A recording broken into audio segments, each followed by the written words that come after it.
bounds.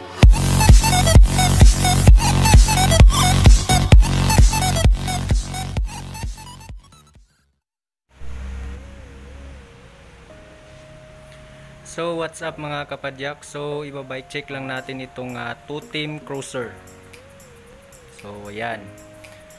So sa stem, alloy na yung kanyang stem, pati yung kanyang handlebar is alloy na din. Then naka hydraulic brakes na siya, na Logan yung brand. Sa shifter naka Shimano 8-speed.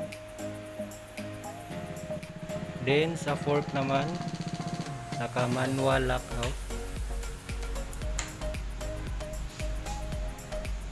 Then dito naman tayo sa rotor, naka 160 mm na naka bolt type. Then Logan yung kanyang caliper. Then sa tire naman, yung size niya is 29 by 2.1. So compass yung kanyang tire. So ayan. Then sa hub naman, Shanfeng yung kanyang brand. Then sa frame naman niya, so alloy na yung kanyang frame, eternal cabling. Tapos sa head tube, so non-tapered yung kanyang head tube. So sa drivetrain naman tayo.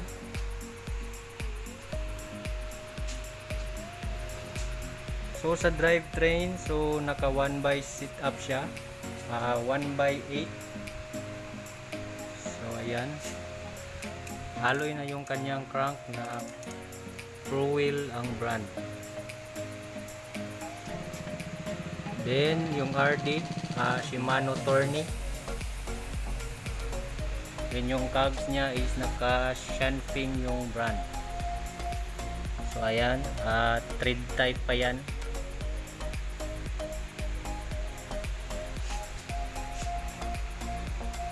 Then sa seat post, alloy yung seat post, 2-team ang brand. So maganda na yung kanyang seat post. Then yung kanyang saddle is made in 2-team din. So yan lang ang quick bike check ng 2-team cruiser.